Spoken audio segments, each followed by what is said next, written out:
Hallka që sigurisht nëse ka një drejtim ku po të bëhet një progres, pra po bëhet një reformë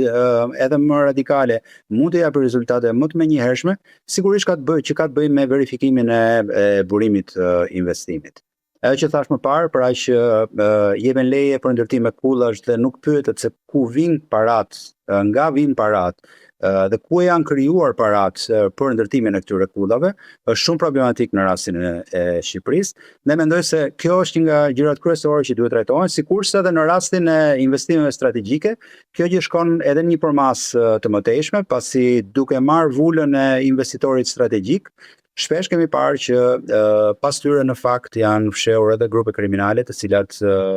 janë trajtuar në rastet që SPAK-u i ka ndjekur dhe tashmë i ka sekuestruar disa nga këto investime. A mendon se ka qenë një qasje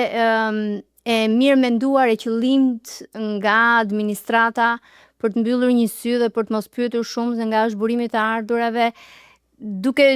pasur parasysh gjithsesi Shqipëria është një vend i varfër dhe ka nevojë për kapital? Sigurisht që ka nevojë për kapital dhe investimet janë të mirëpritura dhe të dëshiruara për rastin e Shqipërisë, e cila fatkeqësisht në sektorët e tjerë të ekonomisë nuk është në nivelin e dëshiruar.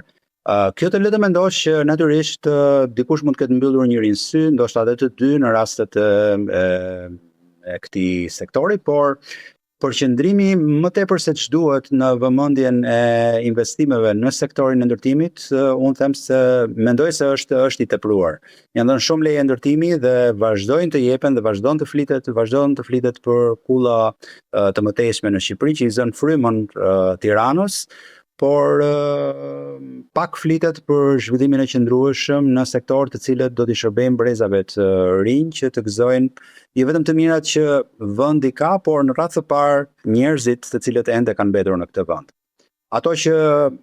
kulla që sot ndërtohen janë larg mundësive të qytetarit të thjeshtë shqiptar, larg qytetarit të mesëm, pra shtresës së mesme të vendit,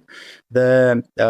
kushdo që bie fjala del sot proteston apo studentët apo një dikush që do të nisë një punë në Shqipëri, e ka të pamundur me çmimet që sot janë në Shqipëri të mendoj që mund të bëhet pronari i këtyre pasurive. Ilir, a ka ndonjë studim ose ndonjë raport të ditur që zbulon sa janë shitur dhe sa janë të banuara këto kulla, ato që të paktën kanë përfunduar deri më tani, sepse është një frikë tjetër që këto do të mbeten, sidomos nëse ka raste apo aksione të tjera të SPAK, këto do të mbeten si fantazma në mes qytetit dhe më tepër se sa luks dhe bukuri do të kthehen në shqetësim dhe rrezik. Për të parë intervistat e plota të Ilva Tare Talks, sigurohuni të bëni subscribe. Abonohuni në kanalin e YouTube dhe qëndroni të përditësuar për episode të reja çdo javë.